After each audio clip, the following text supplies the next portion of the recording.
Comenzamos con la oración de la tarde en el nombre del Padre, del Hijo y del Espíritu Santo. Amén. Señor, hazme un instrumento de tu paz.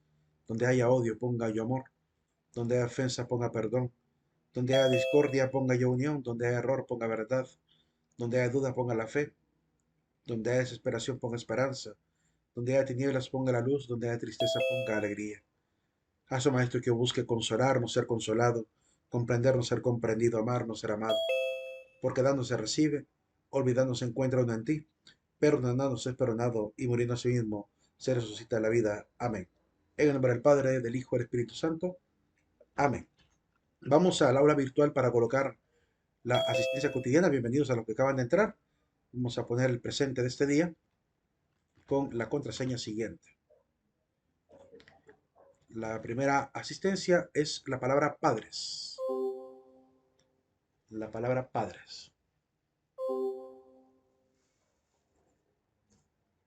Pues estamos viendo a los padres fundadores de la sociología, ¿verdad? Y también tendremos que ver a los filósofos de la sociedad para luego ver las teorías políticas, teorías sociales, sociológicas y económicas. Bien, la palabra padres.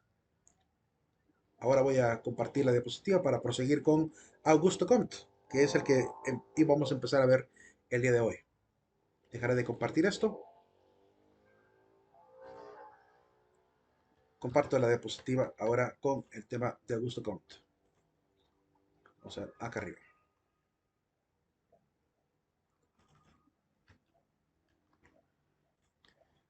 Bien, no vamos a hablar de la parte teórica todavía de Augusto Comte, es más bien revisar un poquito la biografía de él y comprender lo que a él le tocó que vivir y cómo él se consideraba también en este trayecto.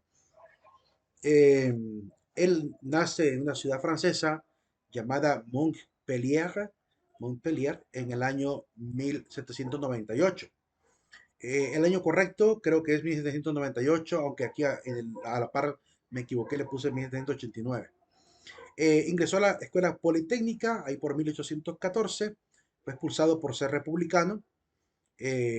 Comienza la lectura de los empiristas ingleses y franceses como John Locke, como David Hume, ¿verdad? ¿Cómo se llama? Christian Wolff y todos ellos. Además de los franceses como el famoso Voltaire, el famoso, ¿cómo se llama? Rousseau, que son los que están ahí como empiristas también. Los secretarios, va a llegar a ser secretario de Saint-Simon, como les había anticipado anteriormente.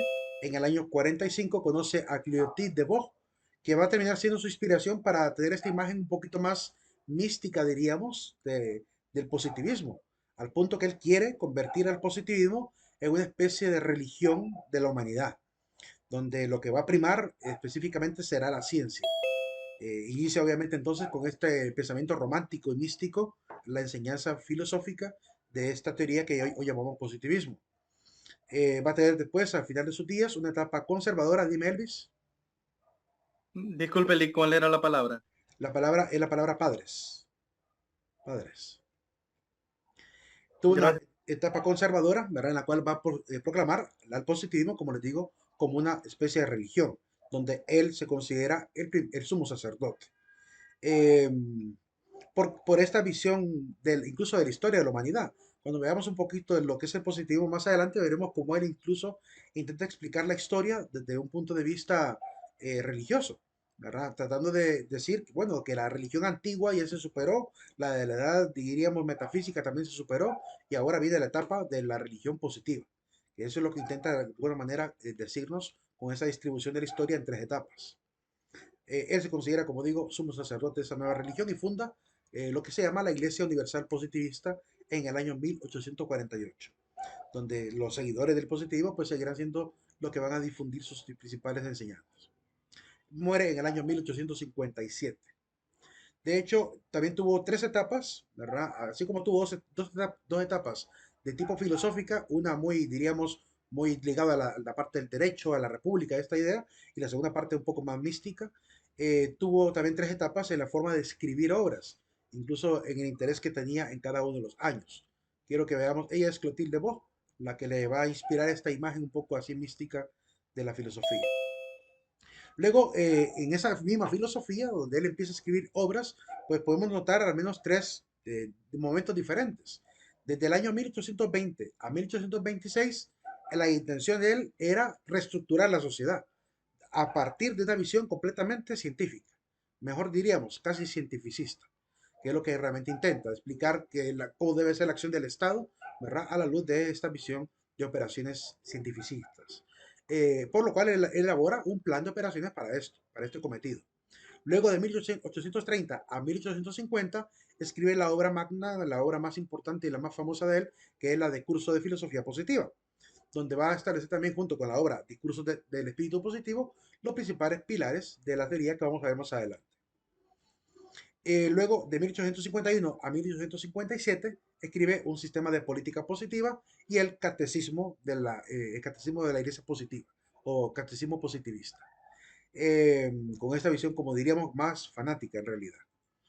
A pesar de todo ello, a pesar de esto que por lo menos a mí me parece un poco desequilibrado en su filosofía, se le considera el padre de la sociología y también se le considera el padre del positivismo, ¿verdad? A pesar de la influencia que tuvo también Claude Henry, como hemos expuesto anteriormente. Permítame quitar un poquito de una pantallita que está por acá. Bien, hasta ahorita solamente eso diremos de Comte. Vamos a volver a él más adelante cuando toquemos el positivismo como tal. Karl Marx es otro de los padres fundadores de la sociología. Se le considera como tal porque va a intentar abordar el problema social de ese momento. ¿Qué estaba pasando en ese momento cuando él vive? Bueno, la revolución industrial. Y no solamente eso, sino la secuela de esta revolución, donde hay mucha explotación, abuso de parte de los señores industriales y por tanto se pone del lado de los obreros, se pone del lado de los trabajadores, junto con otros personajes que también hay que mencionar que ya he adelantado anteriormente, que es Friedrich Engels. Como vimos al Saint Simonismo el día de ayer, ahí lo mencionamos. Él nace en Alemania, en Treveris, actual Renania prusiana, fue descendiente de judíos. Según los biógrafos más, se puede decir, aguerridos contra Marx, dicen de que él no trabajó durante toda su vida, no que siempre estuvo, dicen ellos, como mantenido, es decir, que se casó con una mujer muy pudiente, de familia rica, así que no tuvo necesidad de trabajar, vivió de la riqueza de los padres de la mujer de él. Por lo cual, aunque muy obrero en su partido y todo, pero él no sabía de trabajar. El año 5 de mayo de 1818, él llega a fundar, a escribir algunas de sus obras y a fundar el partido político de los obreros, llamado Partido Socialista Obrero.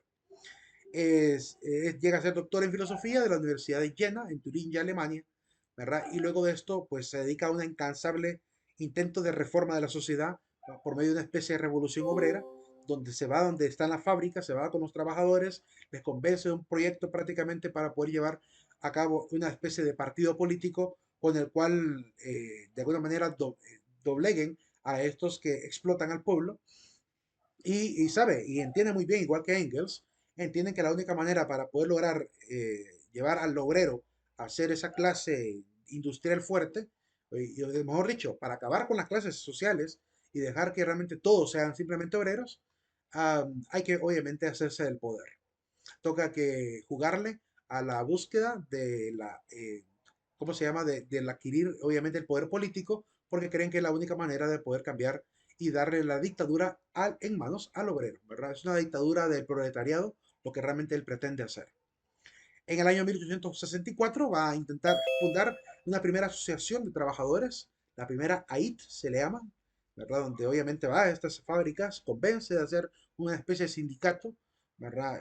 Claramente no todos los empresarios estaban de acuerdo con ello, a veces incluso hacían despidos injustificados por los sindicatos. Todavía hasta hace años recientes en Honduras se llegaba a esos niveles también, de que sacaban a la gente solo por estar en sindicatos, porque claramente, ¿qué es el sindicato? Sino la búsqueda de hacer presión, ¿verdad?, al señor empresario para que pague lo que es justo o dé lo que es justo. Por eso no le gusta al capitalista, obviamente, esta idea de los sindicatos. Porque claramente él se debilita y los obreros se fortalecen, ¿verdad?, con esa situación. Cabe destacar que aunque Marx intenta llevar a cabo este tipo de sociedades y de partidos políticos, comete un pequeño error. Bueno, no tan pequeño en realidad. Comete el error de generar cierto odio irracional hacia la clase rica, como si todos los ricos tuvieran culpa de lo que estaba pasando. Y no podemos tampoco generalizar.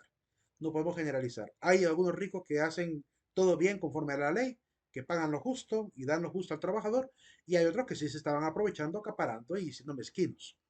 Entonces, claramente no podemos caer en ese error del odio irracional de la clase superior o clase alta, como se le suele llamar, eh, generalizando, pues creyendo que todos ellos se han enriquecido ilegítimamente, porque no es cierto que todos se enriquezcan ilegítimamente.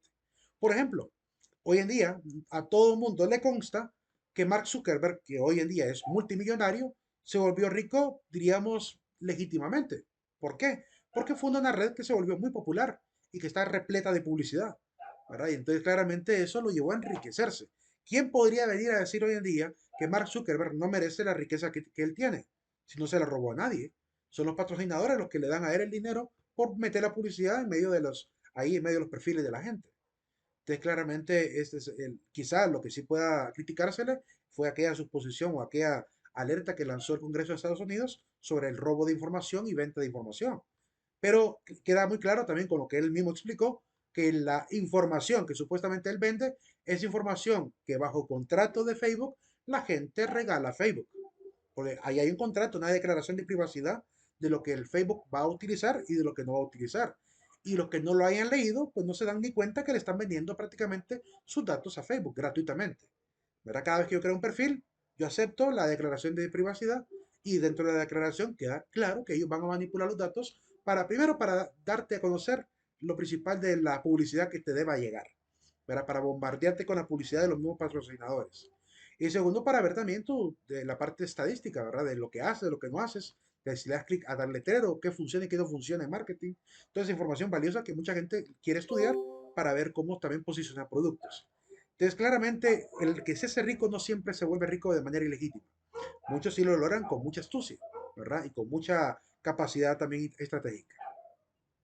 Funda al final el Partido Socialdemócrata Alemán, ¿verdad? En el año 1875 y en el 89 vuelve a refundar, ¿verdad? Un grupo dominante que es la AIT, ya con una mentalidad completamente marxista, con todas las doctrinas materialistas que él traía de este materialismo histórico que se va a hacer notar. Que hasta el día de hoy seguimos todavía bajo partidos políticos dominados con la idea del materialismo histórico, que, pretendiendo ganar la política de los países para poder hacerse de un gobierno socialista, como lo estamos viviendo aquí en Honduras. Así que esto no se ha detenido todavía. El segundo personaje ligado a Marx es Engels, Friedrich Engels, que después de que Marx muere, él se queda obviamente al mando, ¿verdad? El objetivo de Engels prácticamente era criticar el orden burgués y destruirlo con la revolución. Así que entre Marx y Engels, Engels era el más aguerrido de todos en ese sentido. Quiere erradicar toda clase social. Marx también se propuso, obviamente, hacer el análisis histórico sobre cómo es que aparecieron las clases sociales. Lo intenta explicar a su manera. Pero con Engels prácticamente se va a la práctica, ¿verdad? ¿Qué planes políticos hay que hacer para poder ganarse el poder primero y después para quitar a la gente, obviamente, que siempre se ha beneficiado del gobierno para que hacerse de su riqueza también? Porque claramente hay gente que se ha enriquecido a costa de los estados. Un pequeño dato curioso que se puede encontrar alrededor de la biografía de Marx es que aparentemente él como marxista pues también era masónico. Dicen que era masónico. Y consta por esta fotografía misma, pues que sí utilizaba ciertos símbolos de la masonería, como ese tipo de fotografías con la mano escondida, ¿verdad? Que es un signo de ser un maestro de segundo nivel, del segundo velo, le llaman. Ahí aparece en el manual de Duncan, que se llama Ritual y Monitor Masónico, que muestra obviamente a un Royal Ark Mason, ¿verdad? Realizando la señal del maestro del segundo velo, denominada también la mano oculta de los hombres de Ibalón, ¿verdad? Según el escritor, el candidato debe realizar esta señal cuando se le acercan los tres residentes de Babilonia. Su objetivo es reconstruir el templo de Salomón en Jerusalén y establecer un imperio mundial. Por esa razón, van a escuchar ustedes hoy en día, sobre todo con los que critican el marxismo contemporáneo, que básicamente son lo mismo. Hablar de masonería y hablar de la mentalidad marxista, pues para muchos es lo mismo. O por lo menos hay influencia masónica en el marxismo e influencia marxista en la masonería. Por lo menos se logra ver que hay ciertas similitudes. Y por eso van a seguir atacando estas ideologías hoy en día a nivel de la crítica social también. Incluso cuando vemos las fotografías, hay muchísimos masones famosos que también hacían ese símbolo, ¿verdad? El símbolo de ocultar la mano al tomarse una foto o estar en público. El otro personaje, también padre de la sociología, es Émile Durkheim, sociólogo francés. Eh, con él nos vamos a detener un poquito ahorita porque vamos a ver algunos resultados y conclusiones a las cuales él llegó con este estudio que hizo en el año 1897, que es acerca del suicidio, ¿verdad? Él es el primer fundador, es uno de los fundadores de la sociología y como dijimos anteriormente, uno de los primeros en utilizar el método científico para poder abordar un problema social, que era el tema de los suicidas. Así que es su primera investigación sociológica basada en análisis estadísticos. Y quiero que veamos un poquito a qué conclusiones llegó, ¿verdad? Y también por acá tengo el libro de temas de sociología del señor Julio Gómez y específicamente en la página número 11 del libro aparece la lectura número 1 sobre el caso científico de las ciencias sociales y habla de Emil Durkheim y la teoría del suicidio. Ya le voy a dar un poco de lectura a esta parte, ¿verdad? Para que veamos lo que Julio Gómez nos recomienda leer como parte de la asignatura, ¿verdad? ¿Qué tiene que ver básicamente? De hecho, lo que va a explicar aquí será básicamente los mismos conceptos que intentaré sintetizar acá. Veamos lo siguiente, pero también lo quiero que lo leamos conforme a la redacción que él le ha dado, ¿verdad? De hecho, es la síntesis de ese estudio que también hizo Emil Durkheim. Aquí yo voy a exponer un poquito haciendo aterrizar ese estudio a lo que contemporáneamente incluso vivimos, para que le pongamos un ojo a la importancia de utilizar incluso la estadística en este momento. Emil Durkheim llega a una conclusión. Él obviamente estudia el caso del suicidio como un caso muy difícil. A poca gente le gusta hablar de este tema, porque sobre todo porque hay gente hoy en día que ha pasado por esa situación dolorosa de llegar a quizá hasta considerar el suicidio. Eh, pero es un tema social que es interesante y vale la pena hablar. Quiero entonces que veamos un poquito a qué conclusiones llega. Después le vamos a dar lectura al documento de Julio Gómez. Usa como base empírica para este estudio su argumento las estadísticas sobre la tasa de comunidades judías y gentiles, obteniendo las siguientes conclusiones. Y aquí lo vamos a ver un poquito con gráficos y también con la experiencia del mundo contemporáneo. Dice él que hay cuatro tipos de suicidio, según esta visión del estudio sociológico que él realizó. El primer suicida es el suicida altruista, aquel que bajo una gran estima moral ofrenda su vida en sacrificio por una causa mayor. Ese es el altruista, el suicida altruista. Aquí en el libro de Julio Gómez, voy a ir aprovechando que aquí está lo de Julio, para que veamos lo que también escribe acá. El suicida altruista dice, su índice es directamente proporcional al grado de integración del grupo o de la sociedad. Este tipo de suicida aparece en las sociedades que aceptan el suicidio en algunos casos. Aquí la cohesión del grupo implica la integración del individuo, lo que hace que esto obedezca al grupo, al conjunto. Lo honorable es someterse a la sociedad, en el caso de la mente, de este tipo de suicida, según lo que recaba este texto de la lectura de sociología de Salvador Guiner, que es de donde saca este extracto Julio Gómez. El segundo tipo de suicida que dijo Emil Durkheim que existía, ¿verdad? En este caso también hay que considerar tanto los que dan la vida por el Evangelio, los que dan la vida por la patria, todos los mártires de la fe, de la religión, de los mártires del Estado, todos ellos entran en lo que llamamos los suicidas altruistas, que saben que van a morir a causa de, ¿verdad? Y están dispuestos a dar la vida. Por otro lado está el suicida egoísta, aquel cuyos vínculos sociales son demasiado débiles como para comprometer al suicida con su propia vida. Es decir, en el caso del suicida altruista, se quita la vida por el conjunto, está comprometido con el conjunto. En el caso del suicida egoísta, es lo contrario, no está comprometido con nadie al punto que no le importa si a alguien le duele o no le duele la muerte de él, que es el suicida egoísta. Comúnmente por una cuestión de depresión familiar se quita la vida, por un tema de abandono de amorío, ¿verdad? Se quita la vida. Antes de leer el siguiente, aquí aparece también el suicida, ¿cómo se llama? Egoísta. Dice, este tipo de suicidio aparece en forma inversamente proporcional al grado de integración social. Surge en las sociedades donde el suicidio está proscrito, donde es prohibido quitarse la vida. Los resultados que se obtuvieron indicaron que los índices de suicidio son más... aquí esta parte de los índices, más adelante le voy a dar lectura. Casi me salto a otra parte que no quiero adelantarme porque ya lo vamos a ver. El tercer tipo de suicida es el suicida anómico. Es el que se da en sociedades cuyas instituciones y cuyos lazos de convivencia se hallan en situación de desintegración o de anomía. Supongan, por ejemplo, el caso de Hitler, ¿verdad? El caso de Hitler, que es el caso más interesante. De repente se me cae el matrimonio, se me acaba el poder político, se viene abajo todo el imperio o el reino, entonces prefieren quitarse la vida a ver la secuela de lo que será esto. Es como la gente que de repente por el rompimiento matrimonial se quita la vida, que por rompimiento del Estado se quita la vida, que porque de repente fueron capturados el resto de los comandantes, él también se quita la vida. Entonces, ese tipo de suicidio es el llamado anómico. No hay una regla clara del por qué se quita la vida. Pueden ser muchas posibles causales.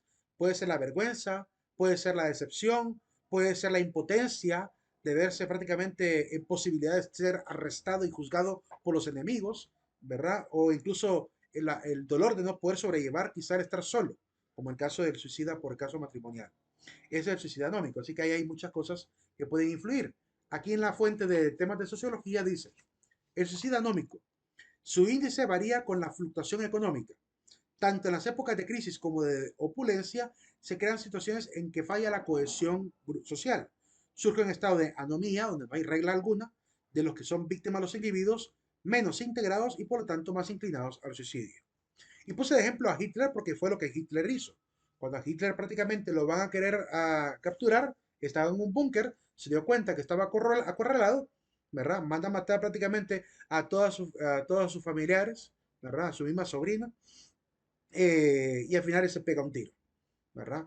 Que también podríamos meter a Hitler tanto en el suicida anómico como también en el suicida siguiente, que es el suicida fatalista, el suicida fatal, que es el suicidio, ¿verdad? Que se produce allí donde las reglas a las que están sometidos los individuos son demasiado férreas, ¿verdad? Querían ver tanto el imperio del germánico, ¿verdad? Este tercer Reich, querían implementarlo tanto que cuando ven que se cae todo el castillo de naipes, ¿verdad? Al final conciben la posibilidad de abandonar la situación en la que se hayan quitándose la vida, que fue también lo que hizo Hitler al pegarse un tiro en su búnker, ¿verdad? Y también mató a un montón de gente.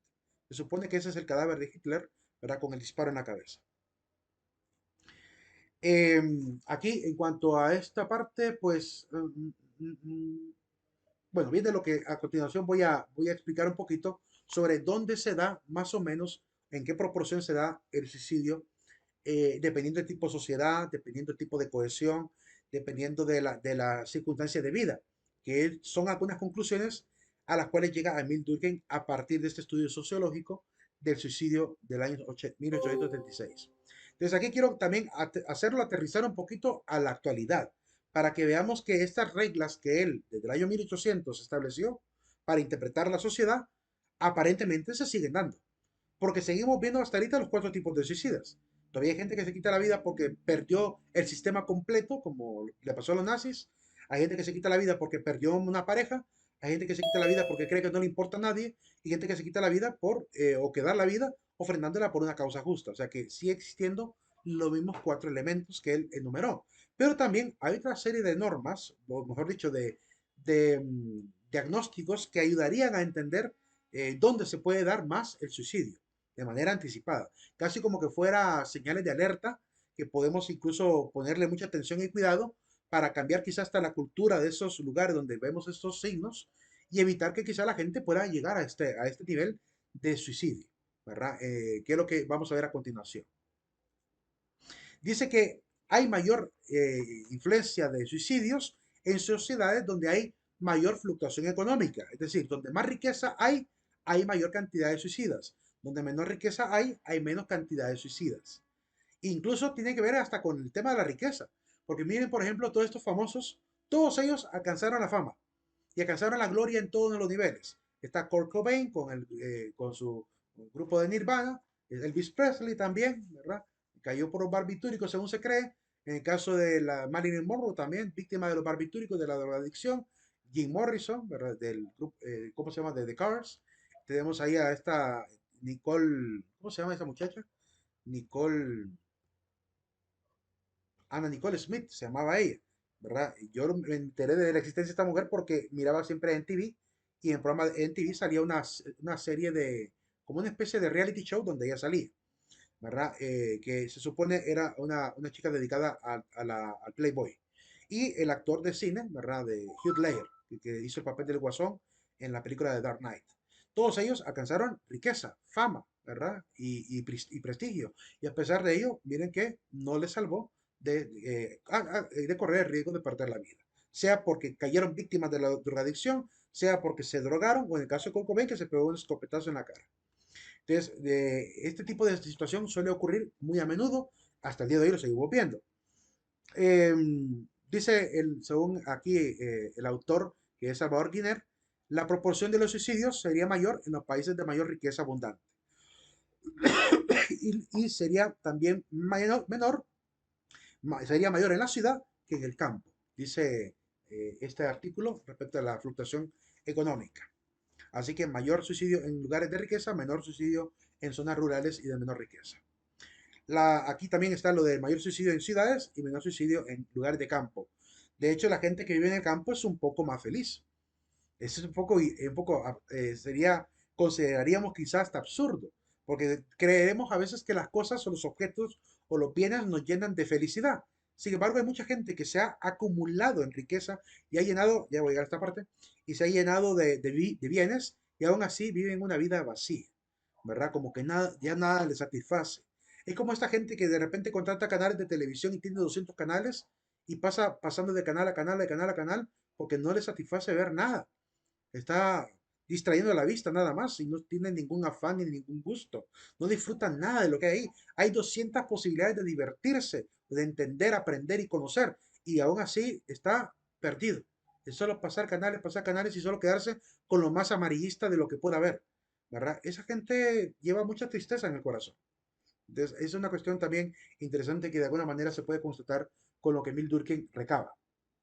Eh, Dice también, hay mayor suicidio, sería mayores los suicidios en algunos tipos de ocupaciones que en otras, como la gente que se dedica a la ciudad, en oficinas, ¿verdad? Esa gente tiene mayor probabilidad de pensar en el suicidio que la gente que vive en el campo cosechando, ¿verdad? Dependiendo del oficio, también eso puede determinar donde hay mayor o menor cantidad. Y lo que viene a continuación es alarmante. Y esto a mí, como alguien que se dedica también a la parte religiosa, me llama mucho la atención y me llena de mucha alerta. Dice, existirán mayores suicidios en los grupos religiosos de poca cohesión que entre aquellos que demandan un nivel mayor de unión. O sea, entre más unida es una religión, menos probabilidad de suicidio. Donde más libertad y gente individual llega al culto, a la iglesia, y no hay ningún tipo de camaradería, grupos o movimientos que le mantenga activo en el grupo de la iglesia, mayor probabilidad de que se quiten la vida tiene. Por eso es que aquí quiero hacer una pequeña comparativa. Según Emil Durkheim, dice que hay menos suicidios en la religión católica y hay más suicidios en la religión evangélica, según la experiencia del 1800. Y la razón que él ve es porque en el mundo católico hay mayor cohesión, hay mayor sentido de identidad, de grupo. Nos sentimos católicos, portamos la cruz, hasta en los anillos andamos la crucecita, ¿verdad? Andamos ahí con la Biblia, tenemos el catecismo, el rosario, todas esas celebraciones también del folclore de la Iglesia Católica, de la parte de la religiosidad popular, también genera cohesión, nos ayuda a mantenernos unidos como hermanos. Y eso se va a notar incluso en la manera de celebrar, porque la manera de celebrar también, la forma en que se ora, los cánticos, el tipo de oraciones que se hacen, eso denota el nivel de cohesión o sentido de comunidad que hay. Si un sacerdote ora, cuando ora por la iglesia. Señor Dios Todopoderoso y Eterno, te pedimos, en plural, no dice te pido, no dice yo te ruego, Señor. En las oraciones que hacemos en la Iglesia Católica son comunitarias, todas, que se hacen así públicas. Y los cánticos también son comunitarios, no son cánticos de solamente yo con Dios, sino que son cánticos también comunitarios. Mientras que en el mundo evangélico, dice Emil Durkheim en este estudio, pues hay más probabilidad porque hay menos cohesión. Allí el trato con Dios es más individual, soy yo y Dios. Mientras que en el mundo católico es yo y la comunidad, yo, Dios y la comunidad. Entonces, esa es lo que él advierte en ese estudio. Es interesante esa parte, porque dice que en aquellos grupos que tienen mayor cohesión demandan un nivel superior de unión, que eso es importante también recalcar. Cuando yo leí por primera vez esto de Emil Durkheim en el estudio de suicidio que él hizo, me puse a pensar, si Emil Durkheim tiene razón, pues tengo que encontrar algo entre ambas formas de vida cristiana, ¿verdad? Que demuestren que realmente tiene razón, porque según la sociología, estas conclusiones a las cuales se llega estadísticamente son parámetros, es decir, se pueden volver a observar a futuro en otras sociedades. Entonces yo decía, pues habría que ver. Entonces dije yo, ¿qué fenómeno de las iglesias católicas evangélicas puedo tomar para poder indagar si hay o no hay cohesión en lo que se dice, en lo que se reza o en lo que se canta? Pues dije yo, primero documentos de la iglesia, podría ser los documentos de la iglesia, pero sería muy difícil para el mundo protestante porque no hay documentos globales que hayan hecho, así como en la iglesia católica que tenemos una jerarquía, el magisterio de la iglesia que escribe documentos para la comunidad, no existe en la iglesia evangélica. Desde ahí hay un primer elemento interesante, que no hay una cohesión jerarquizada en la iglesia evangélica. Después dije yo, en las oraciones, es difícil también porque en el caso de católico tenemos un ritual, ¿verdad? Que seguimos en la misa, donde ya sé que todas las oraciones son comunitarias, pero en el mundo evangélico, pues es tan diversa la manera como celebran, no hay una guía, ¿verdad? Para poder celebrar, sino que van de acuerdo a lo que el pastor o el ministro decide en ese momento. Así que complicado poder investigar por ese lado. Pues se me ocurrió otro camino, los cantos. Como hay música en la iglesia católica y hay música en la iglesia evangélica, es el primer parámetro que es muy coincidente en ambas. Entonces me fui a buscar los cánticos más populares del año en que yo me puse a hacer esta investigación, tanto del mundo católico como del mundo evangélico. Y encontré lo siguiente. Quiero que vean esta parte para que vean si tiene o no tiene razón Emil Durkheim sobre la cohesión que hay y el por qué puede caer en el suicidio en un lado y en otro no. ¿Cuáles son los cantos populares del mundo católico? Pues aquí señalo algunos, de los más populares que saben hasta los abuelitos de las comunidades más rurales de Honduras, como este cántico de Iglesia soy y tú también, en el bautismo renacimos a una vida singular. Ese cántico, ¿verdad? Habla de Iglesia soy y tú también, no solamente yo, todos, ¿verdad? Y todos renacimos en esa vida singular. Ven el siguiente cántico. Juntos como hermanos, miembros de una iglesia, vamos caminando al encuentro del Señor. En este cántico se habla de la unidad del pueblo. Hermanos todos, miembros de una iglesia, caminando juntos al encuentro de Dios. Ya en otro cántico. Ven con nosotros a caminar, Santa María, ven. Incluso cuando evocamos a María en la celebración, le pedimos a ella que se una a la comunidad, ¿verdad? Para que esté obviamente caminando con nosotros también. Santa María, ven. Juntos cantando la alegría de vernos unidos en la fe y el amor, juntos, unidos, ¿verdad? Para poder vivir la fe y el amor. O este cántico, unidos en la vida, en un mismo trabajar. Entonces ahí vemos otra vez la unidad, otra vez evocada. O este cántico de Dios nos convoca, venid, escuchemos su voz, la invitación a formar parte de la comunidad. Te ven como en los cánticos católicos siempre hay comunidad, unidad, comunidad, unidad. Siempre intentando hablar de que somos todos en grupo, nadie está solo, pues. Y el único cántico que es un poco individualista es el cántico que dice, yo tengo un amigo que me ama. ¿Y por qué? Porque ese cántico es un cántico carismático de la Renovación Carismática, que es un grupo de evangélicos de la Iglesia Pentecostal que llegaron a la Iglesia Católica, se volvieron católicos y trajeron esa forma carismática de cantar. De hecho, ese cántico incluso lo conocen en iglesias evangélicas. Pero los católicos, a ese cántico, para volverlo católico, le agregamos dos estrofas. Le agregamos la estrofa que dice, tenemos una madre que nos ama. Y, y la otra parte, para hacerlo más católico, pues, la que dice, tenemos una madre que nos ama, su nombre es María. Okay. Y el otro fragmento era, eh, tú tienes un amigo que te ama. Le digo al hermano, tú tienes también un amigo que te ama. Estoy interesado en él también. Entonces, tratamos de agregarle estrofas a este cántico de origen evangélico para volverlo un poco más católico, ¿verdad? Que es el sentido de comunidad. Ahora vean, por ejemplo, los cantos que ahí por los años 90 y años 2000 fueron muy populares, como el cántico de ¿qué sería de mí si no me hubieras perdonado? ¿Qué sería de mí? No de todos nosotros, los cristianos, de mí. Es una actitud un poco egocéntrica, muy egoísta. El cántico este de me robaste el corazón, aunque yo quede en el olvido. Hasta esa estrofa me suena un poco deprimente, porque Jesús nos roba el corazón, pero no es para quedar en el olvido, es para rescatarnos. Hasta la teología detrás de esto está un poquito muy deprimente. Vean esto, por ejemplo, y me gusta estar así, con el corazón enamorado de ti. Una actitud muy individual también. O el cántico este de Yo tengo un nuevo amor, jamás imaginé poder hallar. O sea, siempre la relación yo con Dios, no yo comunidad a Dios.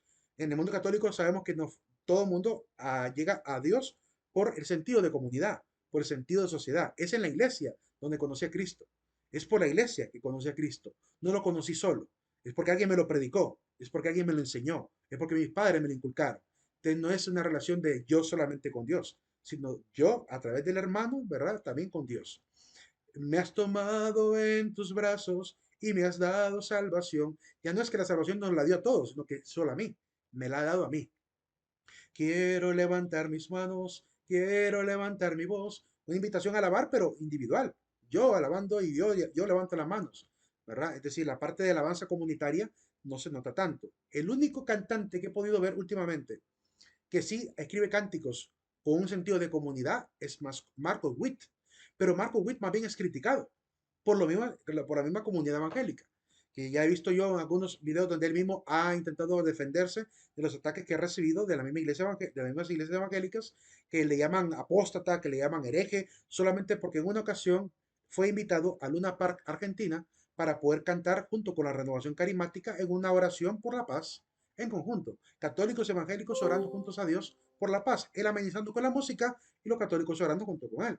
¿Verdad? Él queriendo llevar su evangelio con estilo protestante con la música y los carismáticos de allá pues también lo recibieron, ¿verdad? Como hermanos. Y por esa razón fue criticado duramente. Porque además de que sus cánticos también expresan mucho el sentido de la comunidad, ¿verdad? De alguna manera, pues le han querido decir de que él se está volviendo católico. Sin embargo, él dice, yo nací protestante y voy a morir protestante, evangélico. Por lo cual el ataque es obviamente injustificado, pero en todo caso. O este canto último de sumérgeme en el río de tu espíritu, necesito, ¿verdad? Rellenar, ¿verdad? Este seco corazón, sediento de ti, siempre es una relación al estilo de los salmistas del Antiguo Testamento. Que los salmistas del Antiguo Testamento a veces hablaban en comunidad, en sentido comunitario y una buena parte en sentido personal. Entonces, claramente, la teología que se nota en esta iglesia ha formado una especie de identidad evangélica muy individual. Mientras que en la teología católica, que abarca tanto Antiguo como Nuevo Testamento, hemos entendido que lo más importante ya no es solamente la visión del hombre del Antiguo Testamento, sino de la comunidad del Nuevo Testamento. Entonces, esa idea de la cohesión se nota, ¿verdad? Y es claro que hay que poner un poco de alerta. No sé cómo estarán los índices de suicidio a nivel de católicos y evangélicos hoy en día. No sé cómo estará. Hay una crisis de religión, obviamente, en todas las iglesias del mundo y todas las religiones del mundo. Pero claramente, entre más se aleja la gente de la comunidad, más depresión puede haber en su vida, más angustia puede haber en su ser, menos consejo podrá conseguir de gente que ha superado estos problemas y es más fácil que se quite la vida por esas razones. Entonces, hay que tener en vista la importancia de la sociabilidad, la importancia de ser sociedad, la importancia de ser comunidad, que es lo que Emil Durkheim de alguna manera nos está regalando a través de este estudio del suicidio, ¿verdad? Cohesión grupal dice entonces que cuando hay grupos con mayor cantidad de cohesión grupal, pues hay menor cantidad de suicidios. Y cuando hay menor cantidad de cohesión grupal, menor cohesión, pues hay entonces mayor tasa de incidencia en suicidios. Es parte de lo que él arroja aquí en la parte del análisis. De hecho, él dice aquí, los resultados que se obtuvieron indicaron que los índices de suicidio son más altos en las sociedades protestantes que en las católicas. En las primeras, las protestantes, el grado de cohesión es menor que en las segundas. También el suicidio egoísta aparece con más frecuencia en sociedades desarrolladas urbanas. Ahí ya va al otro punto. Pero al menos esa es la parte que tiene que ver con la parte religiosa a la cual tendríamos que ponerle atención. Supongo yo que es importante prestar atención qué se está diciendo en las iglesias y cómo se está enseñando la vida de comunidad. Prosiguiendo. ¿Qué factores, ya fuera de Emil Durkheim, sino a partir de lo que la sociología ha recabado últimamente? Porque como dice aquí al final, las investigaciones de Emil Durkheim fueron posteriormente refinadas por estudios que permitieron determinar la estructura social de una sociedad que se podrá establecer obviamente para poder analizar los índices de suicidio. Así que muy posteriormente se han recabado este tipo de informaciones sobre cuál es la causa más común del por qué alguien comete suicidio. La causa más común son los problemas familiares. ¿Por qué creen que la iglesia, por lo menos en el caso de la educación católica, estamos preocupados por incentivar la parte de la familia? ¿verdad? De la importancia de que los padres se comprometan con los hijos, que asistan a los retiros de iniciación cristiana, porque no pueden alejarse, aun cuando sus hijos sean mayores de edad, no pueden alejarse de ellos. Tiene que haber siempre unidad familiar, interés de los padres con los hijos. Esa exigencia que hay incluso aquí en esta misma universidad es porque la iglesia sabe perfectamente que la familia, la unidad familiar es importante para evitar todo este tipo de angustias, depresiones, estrés que pueden más bien estorbar incluso, ¿verdad? En medio de la educación. En los problemas familiares, la decepción amorosa es el segundo lugar, el tercer lugar es el problema económico. El cuarto lugar son enfermedades terminales, luego la pérdida de empleo, el dolor moral, ¿verdad? Como alguien que de repente había sido gran policía y de repente lo encontraron robando, ¿verdad? A veces se quita la vida por honor, ¿verdad? Por el supuesto honor o la vergüenza pública, por no pasar más vergüenza pública.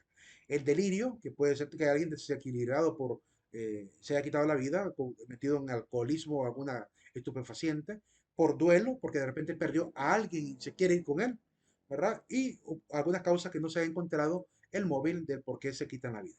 Eso es lo que dice actualmente la estadística internacional sobre este estudio del suicidio para que lo consideremos. Ven la importancia que tiene, ¿verdad? El papel de estos padres de la sociología. Ellos son pioneros prácticamente de esto que nos va a ayudar a entender un poco mejor la sociedad. Eso es por lo cual es tan importante la investigación sociológica. No se puede considerar que porque la sociología no es igual que la matemática o la astronomía o la física, no es importante. De hecho, es muy importante. Es una de las disciplinas más importantes después de la antropología y la historia. Bueno, mejor dicho, junto con la antropología y la historia, para poder entender realmente cómo vamos como sociedad.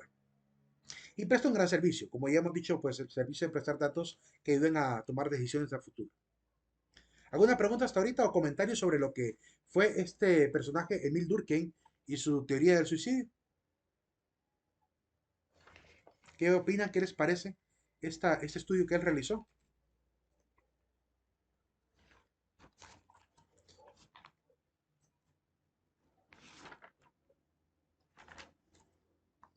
Prácticamente es un hallazgo bien interesante. A mí me parece que Emil Durkheim no se ha equivocado.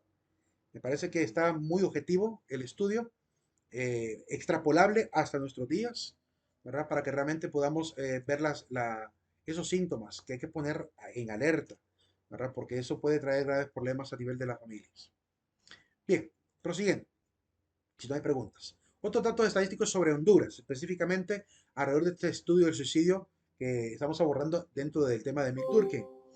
En el 2011 dice que la tasa de suicidio era de 5.54 personas, 5 personas prácticamente, o casi 6 personas por cada 100.000 habitantes que se quitaban la vida. En total al año, pues 308 suicidas al año. En el 2012 hubo 312 suicidios en Honduras. En el 2013 tuvimos 300 suicidios. En 2014 hubo alrededor de 7 millones de hondureños, ¿verdad? Alrededor de 100.000 hondureños, 476 prácticamente la tasa, 79.36 la tasa de suicidas en Honduras. Casi como 6 suicidas por cada 100.000 personas. Y en el 2018 pues anduvimos por 408. 2018. Después de la crisis del año 2017, ¿verdad? Se agravó un poco el índice de suicidios, la pobreza del pueblo, la angustia del pueblo, tanta desestabilización política, tanta depresión por los partidos, tanta gente que incluso obviamente sufrió la pérdida de familiares, la decepción de las pérdidas laborales, todas las circunstancias de la violencia también en Honduras, ¿verdad? El problema del narco, todo esto, ¿verdad? Ha llevado a aumentar las tasas de suicidio de la gente, que huye obviamente de la realidad dolorosa que a veces vivimos. Del año 2019 hay 404, ¿verdad? Y las edades, asusta realmente ver las edades. Dice que la principal rango de edad de la gente que se quita la vida anda de 40 a 44 de edad. La segunda etapa es de 25 a 29 años de edad. Y lo que más me alarmó es ver que hay suicidas de 10 a 14 años en este país. Hay niños que se quitan la vida de 10 a 14 años, ¿verdad? Adolescentes, pues prácticamente, por conflictos familiares que terminan tomando esa determinación. Cuidado con los padres de familia y ustedes, si algún día son padres de familia, cuidado con la manera como tratan a sus hijos, porque realmente estos índices deben poner en sobreaviso la manera como estamos criando de repente a los hijos. En cuanto a las zonas, pues hay 58% en zona urbana, sigue el mismo parámetro de considerar que en la urbanidad hay mayor cantidad de suicidas que en la zona rural. Y los métodos, pues, tomar pastillas, envenenamiento, arma de fuego, son los tres métodos más comunes de suicidio en este país. Por horas, se supone que la mayoría de suicidas se quitan la vida en las mañanas. De hecho, en el caso de mi familia, una de las personas que se quitó la vida y fue en la hora de la mañana. A las 10 de la mañana se quitó la vida. Esta es la investigación que lanzó Saúl Vázquez el 18 de febrero del año 2019. Son algunos de los estimados que él hace o datos que él recaba. Para que veamos también cómo estamos en este país. Siguiente personaje de la Fundación de la Sociología. Wilhelm, Max Wilhelm Carl Weber. Importante también su aporte. Aquí en el libro de clase, pues menciona a Karl Marx al principio, pero algunas de las cosas que están acá, pues las vamos a ver más adelante. En la página número 7 aparece Max Weber. Ahí está mencionado un poquitito de cada uno de ellos, de la biografía de él, ¿verdad? Que nace en Alemania, ¿verdad? Es economista, sociólogo, quizá el sociólogo más importante y filósofo también del siglo XX más importante, conocido por su análisis sistemático de la religión, el capitalismo y la burocracia. Dice el libro de la clase que nació entre 1864 a 1800 y vivió y murió en 1920. Y lo que hizo fue tratar de sistematizar lo que es la sociología con el análisis de la realidad social, dice en la pequeña biografía que aparece por acá. Estamos prácticamente cerca, en la época de él, cerca de la Segunda Guerra Mundial. Ya pasó la Primera Guerra Mundial. Y obviamente estaba en esa situación de restauración de sociedad, ¿verdad? Toda la destrucción europea, ¿verdad? Por la Primera Guerra Mundial que se llevó a cabo entre 1914 y 1919. Así que es un año después, él muere al año siguiente que finaliza la Guerra Mundial. Y en ese momento, pues él hace un análisis sobre el papel de la religión en función del capitalismo, en función de esto que llamamos el capitalismo salvaje, que es lo que se va dando, va apareciendo después de la gran revolución industrial. Una serie de burgueses que van acaparando la riqueza y que incluso con sus grandes empresas, incluso transnacionales, ¿verdad? No tienen corazón realmente para el mercado mismo. Eh, es lo que intenta evaluar en esa parte, ¿verdad? Max Weber. Veamos un poquito lo que él intenta establecer. Y pretendió refutar al marxismo. Es decir, de hecho no es el primer filósofo que lo intenta. Hay muchos filósofos que han estado debatiendo y que incluso ya está suficientemente, creo, debatido si el marxismo ha definido correctamente la sociedad, qué cosas son válidas del marxismo y qué cosas obviamente no son útiles o son demasiado utópicas para poder lograrlas. O incluso pueden coartar la libertad de los ciudadanos para intentar implementar lo que Marx quería implementar, que como ya dije, es la dictadura del proletariado. Para lograr que todo el mundo tenga el poder y todo el mundo sea igual, tocará que entonces violar derechos humanos, ¿verdad? Si eso es lo que realmente pretendía Marx, que esa es la razón por la cual esas ideas revolucionarias del marxismo no cuelan hoy en día. La mayoría de los pueblos coló por una temporada desde los años 80 hasta hace los últimos años que hemos vivido, ha colado en varios países, pero no se ha logrado sostener. Porque si se fijan, por ejemplo, allá en Ecuador ya están migrando otra vez al libre mercado, ¿cómo se llama? A una visión menos estatista, ¿verdad? Si ven Argentina, ahorita está también en la cuerda floja, ¿verdad? Si seguirán todavía con el socialismo predominante o van a votar a otro outsider como Javier Milei para pasar a otro tipo de sistema más economista. Entonces, estamos en ese trayecto, ¿verdad? De decirle prácticamente a la historia de que no ha funcionado el socialismo y el marxismo en la política y en la economía, que es lo que van a intentar hacer hombres como él y también como Hayek, como también von Mises, que también es un gran economista, que también ataca estas ideas erróneas del socialismo utópico.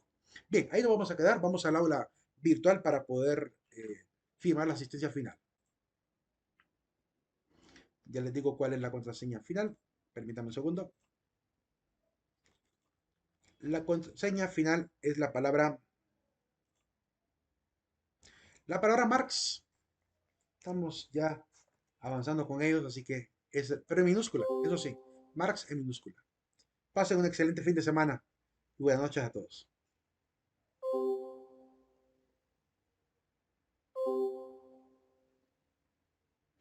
Gracias, Lee. Buenas Buenas noches. noches, nos vemos.